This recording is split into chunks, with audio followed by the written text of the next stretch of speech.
Welcome to Sigma Classes. Part third में हमने यूक्लियर division lemma के बारे में पढ़ा और उसके एप्लीकेशंस को देखा कि कैसे सॉल्व किया जाता है। पार्ट फोर में आज हम लोग रियल नंबर्स के यूक्लियर डिवीजन एल्गोरिदम के बारे में पढ़ेंगे। यूक्लियर डिवीजन एल्गोरिदम में आज हम लोग पढ़ेंगे, पहले उसके डेफिनेशंस के बारे में समझते हैं कि वो क्या कहना चाह रहा है। तो यूक्लियर डिवीजन एल्गोरिदम कहता है कि it is the process of applying Euclid's division lemma to obtain the HCF of any two number. मतलब यूक्लियर डिवीजन एल्गोरिदम क्या कहता है कि किसी भी दो नंबर का, कैसा दो नंबर, पॉजिटिव इंटीजर का हम लोग एचसीएफ निकाल सकते हैं। किसके हेल्प से? यूक्लियर डिवीजन लेमा के हेल्प से। अब हम लोग स्टेप्स ऑफ यूक्लियर डिवीजन एल्गोरिदम के बारे में पढ़ेंगे कि उसका स्टेप्स क्या है। तो फर्स्ट स्टेप क्या कहता है कि कोई भी दो पॉजिटिव इंटीजर को अगर हम लेते हैं, जैसे यहां पर हमने लिया है सी एंड डी, तो कोई भी टू पॉजिटिव इंटीजर्स को जब हम ले लिए सी एंड डी, तो हम लोग उसमें अप्लाई करेंगे यूक्लियर डिवीजन लेमा। यूक्लियर डिवीजन लेमा को जब हम अप्लाई करेंगे तो हम लोग क्या जानते हैं कि उसमें एक डेफिनेट यूनिक होल नंबर मेरा मिलेगा, क्वोशेंट एंड रिमाइंडर, जिसको क्यू एंड आर से हम रिप्रेजेंट करते हैं, सच दैट अब यूक्लियर डिवीजन फॉर्म में अगर हम इसको लिखते हैं तो हमारा यहाँ क्या है, C is equal to D Q plus R, where R is lie between 0 to D। चलिए, जैसे कि हम आप देखते हैं कि हमारा यूक्लियर डिवीजन लेमा जो था वो क्या था, A is equal to B Q plus R, means here A is greater than B। A जब B से ग्रेटर होगा तब हम इस लेमा को यूज करते हैं यूक्लियर डिवीजन एल्गोरिथम में। तो हमने अब दो इंटीजर माना है, कौन कौन, C एंड D, और हम मान लेते हैं कि C is greater then D। तब हम इसको अप्लाई करते हैं यूक्लियर डिवीजन लेमा में, तो हम लोग लिखते हैं C is equal to D into Q, Q is the quotient and R is the remainder. ये मेरा क्या हो गया फॉर्मूला, किसके आधार पर, तो यूक्लियर डिवीजन लेमा के आधार पर। ओके, अब यहां पर आर जो है वो मेरा 0 से बड़ा या बराबर होगा, और कितना दूर तक जाएगा, तो मेरा जो डी है उससे वो छोटा होना चाहिए। ठीक है, ये हुआ स्टेप 1। अब स्टेप 2 में हम लोग क्या समझेंगे, ध्यान देंगे थोड़ा सा। स्टेप 2 कह रहा है कि if r is equal to 0, अगर मेरा रिमाइंडर 0 हो गया तो d, जो ये दोनों c और d में जो हम दो इंटीजर लिए थे, उस इंटीजर में जो छोटा इंटीजर है d is the HCF of c and d। तो हमारा d क्या हो जाएगा, c एंड d इंटीजर का एचसीएफ हो जाएगा। लेकिन कंडीशन वहां पर खत्म नहीं होता है। अगर r नहीं इक्वल टू 0 हुआ, नॉट इक्वल टू 0 हुआ, तब हम अप्लाई करेंगे डिवीजन लेमा को अगेन, और इस समय क्या हो जाएगा, जो D है वो मेरा A की जगह पर काम करेगा, और R जो है वो मेरा B के जगह पे काम करेगा, और उसके आधार पर फिर हम लेमा को डिजाइन करेंगे और स्टेप 3 की तरफ चलेंगे। कंटिन्यू करेंगे कब तक, जब तक मेरा रिमाइंडर 0 नहीं आता है, और जैसे मेरा रिमाइंडर 0 आ गया तो द डिवाइजर, जो डिवाइजर है जिससे हम डिवाइड दे रहे हैं, कर रहे हैं, वही मेरा एचसीएफ होगा। चलिए, अब यूक्लियर डिवीजन एल्गोरिदम को हम लोग एक क्वेश्चन के द्वारा समझते हैं कि इसका एप्लीकेशन कैसे करते हैं। चलिए, हमने एक क्वेश्चन लिया है जिसमें, चलिए ध्यान से देखिए, use Euclid's algorithm to find the HCF of 408 and 1032। अब ये दो नंबर है हमारे पास। चलिए, इसका सॉल्यूशन हम लोग समझते हैं कि कैसे करेंगे। हमारे पास दो नंबर है, एक नंबर है 1032 और दूसरा नंबर है 408। अब इसको हम मान लेते हैं A और इसको मान लेते हैं B। तो यूक्लियर डिवीजन लेमा क्या कहता है कि जब A is greater than B, तो हम अब इसको हम लोग डिजाइन करते हैं। तो A मेरा क्या है 1032, B क्या है 408।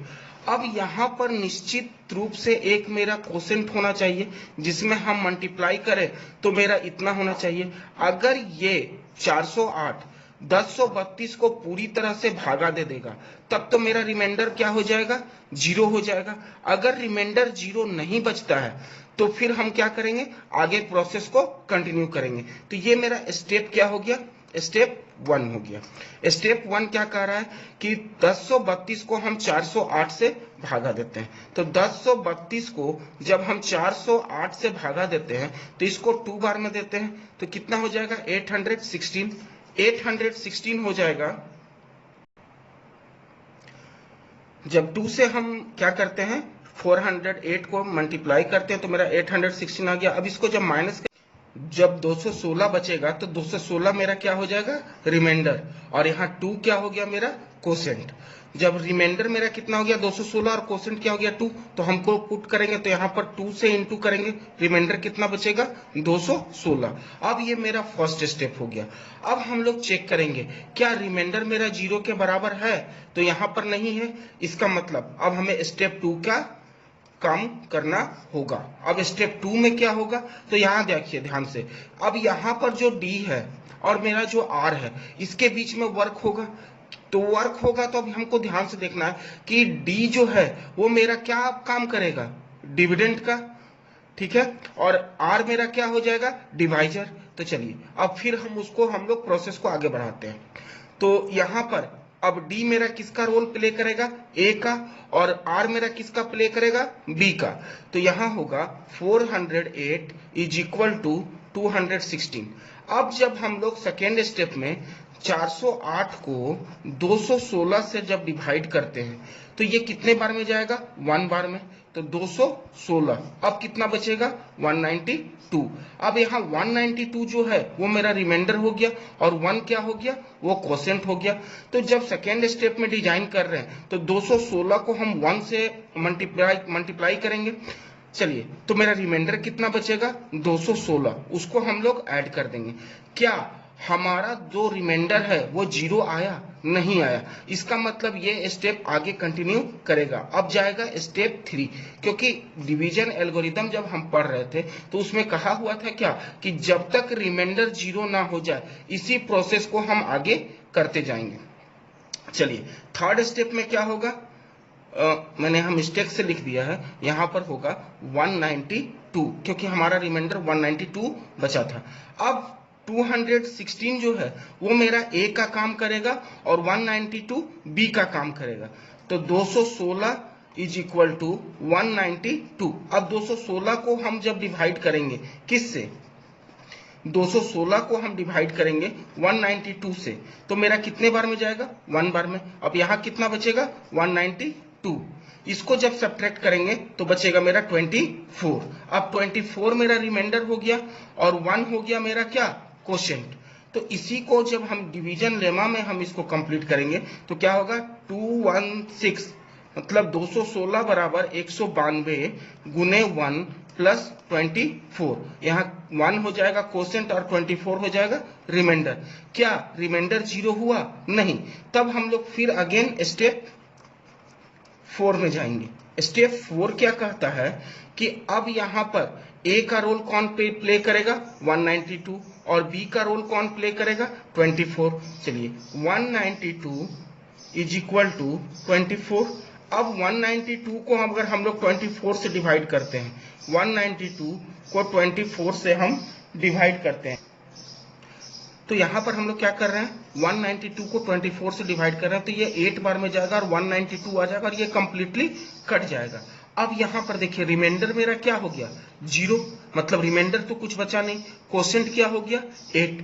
तो इसको कंप्लीट करने के लिए जब 8 से हम इसको 24 को गुना करते हैं तो ये मेरा एग्जैक्टली 192 आ जाता है और यहाँ पर रिमाइंडर क्या हो जाता है 0। अब मेरे यहाँ पर जो टर्म हो गया ये हो गया मेरा A और ये हो गया B। तो कह रहा है क्या कि A B अगर दो पॉजिटिव इंटीजर है और B जो है वो A को कंप्लीटली डिवाइड कर देता है तो जो डिवाइजर है वही मेरा क्या होगा HCF। तो यहाँ पर अब ये दो जो नंबर है कौन सा 1032 एंड 408, इन दोनों को जो कंप्लीटली डिवाइड करेगा वो होगा मेरा 24। तो 24 क्या होगा इन दोनों नंबर का HCF। चलिए अब उम्मीद करते हैं कि ये एल्गोरिदम के हर स्टेप को हम लोग समझ चुके होंगे। चलिए नेक्स्ट क्लास में हम एक और क्वेश्चन के साथ आएंगे। तब तक के लिए धन्यवाद।